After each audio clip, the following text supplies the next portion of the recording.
Hello दोस्तों, स्वागत है आप सभी लोगों का एक बार फिर से एक न्यू क्लास में। तो दोस्तों आज हम देखने वाले हैं 17 जनवरी का पेपर 1 और हिंदी के जो 30 क्वेश्चन है उनको सॉल्व करने वाले हैं। एक बार फिर से आपको सभी लोगों को बताऊंगा, 17 जनवरी का पेपर 1 देख रहे हैं और हम दोस्तों जो हिंदी है उसके 30 क्वेश्चन को सॉल्व करने वाले हैं। तो चलिए स्टार्ट करते हैं। और जो भी बच्चे हमारे टेलीग्राम के चैनल से नहीं जुड़े हैं, डिस्क्रिप्शन में लिंक है, वहाँ से जाकर जुड़ सकते हैं। और साथ में जिनको भी जिस भी एग्जाम का सॉल्यूशन चाहिए, आंसर की रिस्पॉन्स की आंसर चाहिए, तो आप मुझे व्हाट्सएप ग्रुप का लिंक डिस्क्रिप्शन में, वहाँ से जाकर उस पर आप अपनी PDF भेज सकते हैं। चलिए पहला क्वेश्चन देख लेंगे। मन में विश्वास रखने से किसकी प्राप्ति होती है? तो पैराग्राफ के अकॉर्डिंग हम दोस्तों आपको यहाँ पर आंसर बताने वाले हैं। पैराग्राफ खुद पढ़ लेना, बाकी आंसर मैं आपको बताता जाता हूँ। मन में विश्वास रखने से किसकी प्राप्ति होती है? इसका right answer option number 1 is the correct, जीत की प्राप्ति होती है। आगे देख लेंगे। सेकंड क्वेश्चन है, पतन शब्द का विलोम क्या है? पतन शब्द का विलोम हो जाएगा ऑप्शन नंबर 3 उत्थान। पतन शब्द का क्या होता है? पतन का मतलब पतन दोस्तों, पतन जो रहता है ना उसका विलोम शब्द उत्थान होता है। चलिए मैं आपको पैराग्राफ में बता देता हूँ। यहाँ पर कहाँ पर लिखा हुआ है देखेंगे दोस्तों, रात दिन अंधेरा और उजाला, गोरा काला, अच्छा बुरा और उत्थान। ये दिख रहा होगा दोस्तों, उत्थान और पतन। तो यहाँ पर पतन का विलोम शब्द क्या हो जाएगा? उत्थान is the correct. Third question देखेंगे, जमीन पर रहकर आसमान को जीतना है का भाव क्या है? तो यहाँ पर जमीन पर रहकर आसमान को जीतना का भाव है, क्वेश्चन नंबर 3 का राइट आंसर ऑप्शन नंबर 2 हो जाएगा, विनम्रता के साथ सफलता की ऊंचाइयों को छूना ही क्या है? जमीन पर रहकर आसमान को जीतना जैसा है। तो option number 2 is the correct, question number 3 का। फोर्थ नंबर का क्वेश्चन देख लेंगे। फोर्थ नंबर क्वेश्चन है, वास्तविक ज्ञान किसे कहते हैं? वास्तविक ज्ञान 4 नंबर क्वेश्चन का राइट आंसर हो जाएगा ऑप्शन नंबर 2, अपने आप के बारे में समझ बनाना ही वास्तविक ज्ञान कह सकते हैं इसको। तो ऑप्शन नंबर 2 सही हो जाएगा दोस्तों, क्वेश्चन नंबर 4 का। क्वेश्चन नंबर 5 देख लेंगे। संघर्ष अकेले करना होता है का अर्थ क्या है? संघर्ष अकेले करने होने का अर्थ, इसका राइट आंसर ऑप्शन नंबर 2 है, संघर्ष में स्वयं ही जूझना होता है। इसका राइट आंसर हो जाएगा क्वेश्चन नंबर 5 का, संघर्ष अकेले करना होता है का। आगे देख लेंगे। 6 नंबर का क्वेश्चन, कौन सा जोड़ा गंधांश में नहीं है? तो दोस्तों मैं आपको फर्स्ट में ही बता चुका हूँ सभी के सभी जोड़ों के बारे में। रात दिन का दिया हुआ था, अच्छा बुरा का दिया हुआ था, उत्थान और पतन का भी दिया था, लेकिन सुख और दुख का नहीं दिया था। यहाँ पर राइट आंसर ऑप्शन नंबर 2 हो जाए, क्योंकि यहाँ पर नहीं पूछा गया है। क्वेश्चन नंबर 7 देख लेंगे। आप सभी लोगों को क्लास कैसी लग रही है जरूर से बताएं। गद्यांश के अनुसार सच्ची शक्ति है, तो 7 नंबर का राइट आंसर ऑप्शन नंबर 3 हो जाएगा, स्वयं पर नियंत्रण रखना ही क्या है? गद्यांश के अनुसार हमारी सच्ची शक्ति है। तो option number 3 is the correct, question number 7 का। आगे देखेंगे, जिंदगी हमें रोने के 100 मौके देती है तो मुस्कुराने के भी 1000 बहाने देती है, इससे क्या तात्पर्य है? 8th का राइट आंसर हो जाएगा ऑप्शन नंबर 2, जिंदगी में सुख दुख दोनों ही होते हैं। बिल्कुल दोस्तों, यहाँ पर ये जो लाइन लिखी हुई है इसका राइट आंसर ऑप्शन नंबर 2 है, जिंदगी में सुख दुख दोनों, इसका अर्थ यही है। 9 नंबर का क्वेश्चन देखेंगे, निम्नलिखित में से कौन सा समूह से भिन्न है? तो दोस्तों यहाँ पर कौन सा समूह से भिन्न है? दिन और रात विलोम शब्द है, अंधेरा उजाला विलोम शब्द है, गोरा काला भी विलोम शब्द है, लेकिन तरह तरह क्या है? विलोम शब्द नहीं है, एक ही प्रकार के शब्द है। आगे देख लेंगे तो option number 4 is the correct, question number 9 के। अब क्वेश्चन नंबर 10 देख लेंगे। संसार शब्द में एक प्रत्यय लगाने पर शब्द कौन सा बनेगा? तो दोस्तों यहाँ पर संसार शब्द में एक प्रत्यय यदि हम लगाते हैं तो यहाँ पर संसारिक शब्द बनेगा। ठीक है, ये वाला भी नहीं बनेगा बिल्कुल, क्योंकि इसमें बड़ी की मात्रा आ रही है, यहाँ पर ये वाला बनेगा सांसारिक। आगे देख लेंगे, नेक्स्ट क्वेश्चन को देखेंगे। विशेषण शब्द का क्या उदाहरण है? तो विशेषण शब्द का उदाहरण है ये वाला, विदेशी। ठीक है ना, विदेशी गुणवाचक विशेषण है, इसमें राइट आंसर ऑप्शन नंबर 2 हो जाएगा। नेक्स्ट क्वेश्चन देख लेंगे, कविता के किस शब्द के माध्यम से विदेशियों का अनुकरण करने वालों पर व्यंग किया गया है? तो यहाँ पर देखिएगा, इसका राइट आंसर ऑप्शन नंबर 3 हो जाएगा, नक्काल। ठीक है ना, क्या नक्काल हो जाएगा। अब आपको मैं यहाँ पर इसमें बता देता हूँ। देखिए, गुण मात्र विदेशी के हम 19 में सन गए हैं, कैसी नकल की वाह हम नक्काल पूरे बन गए हैं, स्वाभिमान डुबो चुके जो पूर्व परावर में। तो यहाँ पर पूर्व परावर बिल्कुल नहीं होगा, यहाँ पर option number 3 is the right answer, question number 12 का। चलिए आगे देख लेते हैं। उन्हीं से सन गए पंक्ति का भाव क्या है? उन्हीं से सन गए का पंक्ति का भाव क्या है? तो देखिएगा दोस्तों, मैं पहले तो आपको यहाँ पर पैराग्राफ बताता हूँ, क्योंकि ये वाला जो क्वेश्चन है इसमें आपको थोड़ा सा आपको ऐसा लगेगा कि इसका राइट आंसर जो है ना वह सेकंड है, बट सेकंड नहीं है। देखिए यहाँ पर लिखा हुआ है, पहले शुरू से ही पढ़ लेते हैं। केवल विदेशी वस्तु ही क्यों, अब स्वदेशी कहाँ है? वह वेशभूषा, याद रखना, वेशभूषा और भाषा सब विदेशी हैं। यहाँ गुण मात्र छोड़कर, ठीक है ना, गुण मात्र छोड़कर, इसको भी याद रखना, विदेशियों के हम उन्हीं से सन गए हैं। ठीक है, चलिए अब देख लेते हैं, क्वेश्चन को देख लेते हैं। उन्हीं में सन गए का क्या है?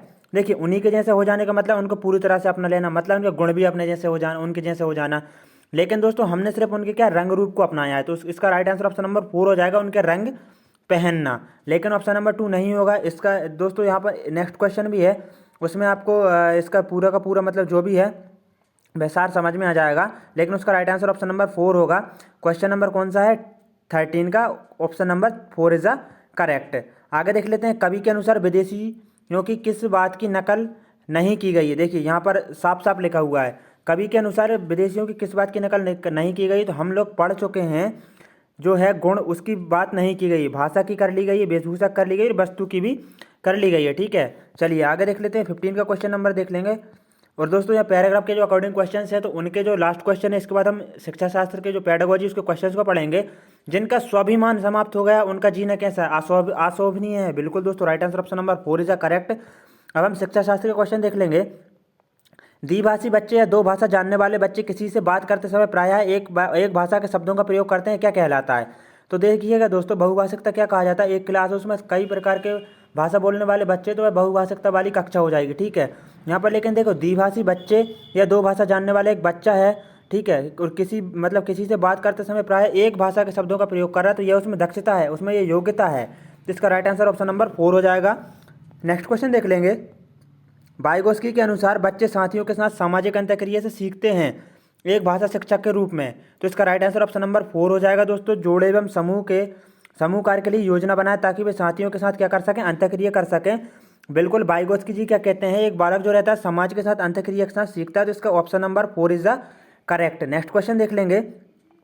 कक्षा 3 के विद्यार्थियों की कॉपी को देखते समय भाषा की शिक्षिका ने कुछ त्रुटियां देखी और महसूस किया कि बच्चे लापरवाह हैं। ये तो होगा नहीं, बिल्कुल भी। बच्चे त्रुटियां करते हैं एवं दोहरा रहे हैं क्योंकि इनके लिए वे उन्हें दंड नहीं दे रहे, ये भी नहीं है। बच्चे की त्रुटियां स्वाभाविक हैं और उनके अधिगम की संकेतक हैं। बिल्कुल, ये ऑप्शन नंबर 3 बिल्कुल करेक्ट हो जाएगा। ऑप्शन नंबर 4 भी देख लेंगे एक बार।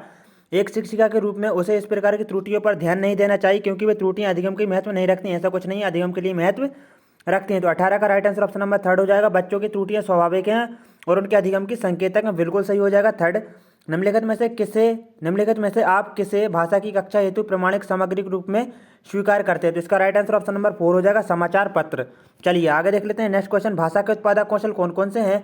तो 20 का राइट आंसर ऑप्शन नंबर 3 हो जाएगा। भाषा के जो उत्पादक कौशल है वह वाचन और लेखन है, बोलना और लिखना है। ऑप्शन नंबर 3 20 नंबर क्वेश्चन का सही है। आगे देखते हैं, भाषा शिक्षक ऐसा कार्य दे जो जोड़े समूह में किया जा सके क्योंकि।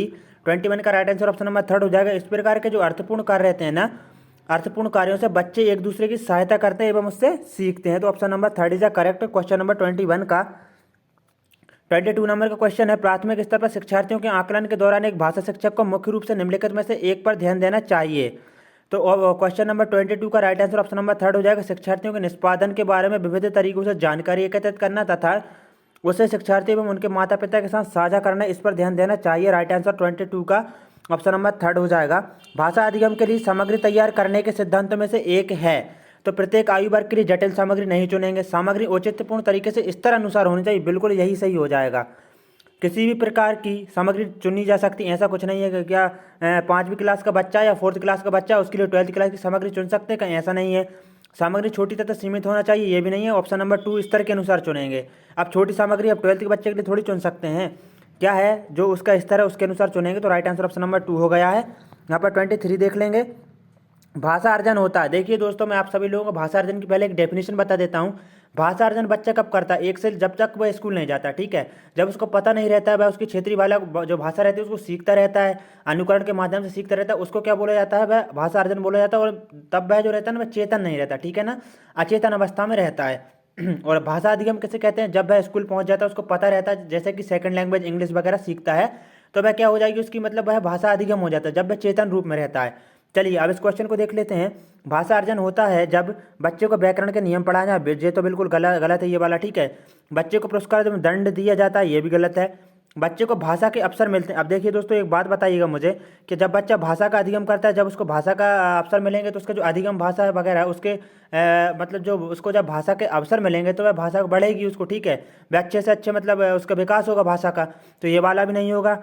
अब बात करते हैं 4th की, बच्चा बिना सचेतन ध्यान के भाषा ग्रहण करता है। बिल्कुल दोस्तों, बिना सचेतन मतलब वह चेतन नहीं रहता और भाषा को ग्रहण करता है, यही भाषा अर्जन होता है। राइट आंसर ऑप्शन नंबर 4 हो जाएगा। अब भाषा के अवसर तो उसको कहाँ पर मिलते हैं पता है, भाषा अधिगम में मिलते हैं, तभी तो उसकी भाषा का विकास होता है। यदि वह इंग्लिश सीख रहा है तो जब तक उसको उस भाषा के अवसर नहीं मिलेंगे वह कैसे सीखेगा दोस्तों। तो इसका राइट आंसर अर्जन वाला जो है ना, राइट आंसर ऑप्शन नंबर 4 होगा, 3 नहीं होगा। मैंने आपको अच्छी तरह से समझा दिया, आप कंफ्यूज नहीं होना। सभी बच्चे उन गतिविधियों द्वारा भी प्रेरित होते हैं इसका राइट आंसर ऑप्शन नंबर हो जाएगा दोस्तों 25 का ऑप्शन नंबर। इसमें थोड़ा सा कन्फ्यूजन है 2 और 3 में, ठीक है ना। जिनकी योजना बच्चों द्वारा बनाई जाती है, जो बच्चों के लिए अर्थपूर्ण होती हैं। देखिए दोस्तों, मैं तो सबसे ज़्यादा मेरे पॉइंट ऑफ व्यू से ये सेकंड वाला ये सही हो जाएगा, जिनकी योजना बच्चों द्वारा बनाई जाती है, क्योंकि जब बच्चे उस योजना को बनाएंगे जो प्रेरित होंगे ही, ठीक है। तो राइट आंसर ऑप्शन नंबर 2 हो जाएगा दोस्तों। 3 भी हो सकता है बट 10% है, ठीक है ना। बाकी अब जो एनसीईआरटी वाले हैं, जो सीटेट की ऑफिशियल आंसर किया है, उसमें पता चलेगा, बट दोस्तों मेरे पॉइंट ऑफ व्यू से सेकंड वाला सही है। आगे देख लेते हैं। बच्चे एक या एक से अधिक भाषाओं के ज्ञान के साथ विद्यालय में आते हैं। एक से अधिक भाषाओं का ज्ञान बच्चों को सहायता करता है। तो 26 का जो राइट आंसर है वह हो जाएगा ऑप्शन नंबर 1। अन्य भाषाओं में नए विषयों को आसानी से सीखने में वे मदद करते हैं। राइट आंसर ऑप्शन नंबर 1 हो जाएगा। नेक्स्ट क्वेश्चन है हमारा 27 नंबर का। निम्नलिखित में से कौन सा कथन प्राथमिक स्तर पर आकलन करने के संदर्भ में सही है? देखिएगा दोस्तों, यहाँ पर आकलन करने के संदर्भ में पूछा जा रहा है। तो 27 का राइट आंसर ऑप्शन नंबर 3 हो जाएगा। आकलन विद्यालय आधारित तथा शिक्षण अधिगम प्रक्रिया के साथ समावेशित होना चाहिए। इसका राइट आंसर ऑप्शन नंबर 3 है। जिन्होंने भी इसको टिक किया है वह राइट आंसर है उनका। विद्यार्थियों के अधिगम के आकलन के लिए उपयोग की जाने वाली स्कोरिंग मार्गदर्शिका को क्या कहा जाता है? तो दोस्तों स्कोरिंग वगैरह इसको जांच सूची कहा जाता है, ठीक है ना। क्या कहा जाता है? जांच सूची कहा जाता है। विद्यार्थियों के अधिगम के आकलन के लिए उपयोग की जाने वाली स्कोरिंग मार्गदर्शिका को क्या कहते हैं? तो दोस्तों इसका राइट आंसर क्या हो जाएगा? इसका राइट आंसर ऑप्शन नंबर 2 हो जाएगा। चलिए आगे देख लेते हैं। भारतीय कक्षाएं बहुभाषी कक्षाएं होती हैं, बिल्कुल होती हैं। बहुभाषिकता के इस संदर्भ को ध्यान में रखते हुए प्राथमिक स्तर पर बहुभाषी कक्षाओं के बारे में निम्नलिखित में से कौन सा एक सर्वाधिक उपयुक्त है? तो इसका राइट आंसर ऑप्शन नंबर 4 हो जाएगा। शिक्षक शिक्षार्थियों को उनकी स्वयं की भाषा में संप्रेषण करने में अभिव्यक्ति हेतु प्रोत्साहित करें तथा उनके विचारों को सम्मान दें। बिल्कुल दोस्तों, ये बिल्कुल सही है। Option number 4 is the correct. Question number 29 का आज का लास्ट क्वेश्चन देख लेंगे। एक अध्यापक का अपनी कक्षा में इस बात पर ध्यान जाता है कि एक बच्चे को भाषा पढ़ने में समझने में कठिनाई हो रही है, ठीक है ना। किस चीज़ में हो रही? भाषा को पढ़ने में कठिनाई हो रही है। याद रखना यहाँ पर क्या बात हो रही है? पढ़ने में। तो पढ़ने में किस में कठिनाई होती है दोस्तों? डिसलेक्सिया में होती है। डिस्कैलकुलिया में तो जो गणना रहती है मैथ वगैरह उसमें होती है प्रॉब्लम। और लिखने की अक्षमता को डिस्ग्राफिया कहा जाता है दोस्तों। ये भी नहीं होगा, ये भी नहीं होगा, ये भी नहीं होगा। राइट आंसर ऑप्शन नंबर 4 हो जाएगा। Dyslexia is the correct. जिन्होंने भी चैनल को सब्सक्राइब नहीं किया, चैनल को सब्सक्राइब कर लें। बाकी दोस्तों जो टेट वगैरह के एग्जाम, जितने भी टेट एग्जाम्स हैं उन सभी की प्रिपरेशन यदि आप कर रहे हैं तो चैनल को जरूर से सब्सक्राइब कर लें। यहाँ पर बिल्कुल टॉपिक बाय टॉपिक जो भी टेट वगैरह, C TET, MP TET, UP TET, super TET, सब चीज़ों की तैयारी कराई जाती है। जय हिंद दोस्तों, वंदे मातरम। मिलते हैं एक और नेक्स्ट क्लास में।